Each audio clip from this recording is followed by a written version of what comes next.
சாப்பாடு ரெடி ஆயிடுச்சா? Ready ஆயிடுச்சுப்பா. Tiffin வந்து இட்லி. இப்போ சூப்பராக இருக்குது இட்லி.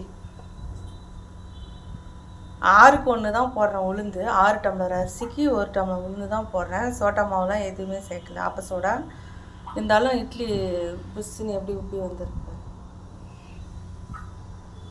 இட்லிக்கு தொட்டுக்கு வந்து பீர்க்கங்காய் கடைஞ்சிருக்கேன். பருப்பு போட்டு பீர்க்கங்காய் கடைஞ்சிருக்கேன். மதியத்துக்கு சாதம், அவரைக்காய் பொரியல். இது வந்து முடக்கத்தான் கீரை அரைச்சி வச்சு இது ஒரு குழம்பு கொஞ்சமாக செஞ்சுருக்கேன், காரக்குழம்பு. தயிர். இது வந்து முட்டை போட்டு உனக்கு கலரி வச்சுருக்காரு. தக்காளி வெங்காயம்லாம் போட்டு முட்டை 2 முட்டை போட்டு கலரி வச்சுருக்கேன்.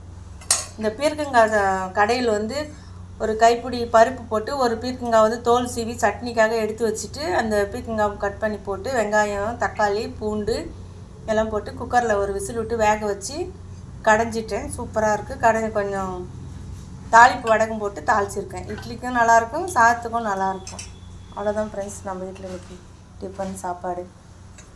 இது வந்து முட்டை சாதம் வந்து எப்படி கலர்னா 2 வெங்காயம், தக்காளி 2 தக்காளி, பச்சை மிளகா எல்லாம் கட் பண்ணி வச்சுட்டு எண்ணெய் ஊற்றி அந்த சோம்பு தாளிப்புக்கு வந்து கடலை பருப்பு சோம்புலாம் போட்டு நான் தாளிச்சிட்டு வெங்காயம், பச்சை மிளகா, தக்காளி எல்லாம் போட்டு வதக்கிட்டு அது கொஞ்சமாக இஞ்சி பூண்டு பேஸ்ட் போட்டு மஞ்சத்தூள் போட்டு நல்லா வதக்கிட்டு கொஞ்சம் காரம் கம்மியாக இருக்குன்னு முட்டை போடுறதுனால கொஞ்சமாக மிளகாத்தூள் போட்டு நல்லா உப்பு போட்டு நல்லா கலரி வச்சோம்னா கொஞ்சம் நேரம் நல்லா வெந்ததுக்கப்புறம் முட்டையை உடச்சி ஊற்றி முட்டை நல்லா பொரிஞ்சு வந்தவுடனே சாதத்தை போட்டு ஆற வச்ச சாதத்தை போட்டு கலரிட்டேன்னா சூப்பராக இருக்கும். லஞ்ச் பாக்ஸ் கொடுத்து அனுப்புறதுக்கு சூப்பராக இருக்கும் ஃப்ரெண்ட்ஸ்.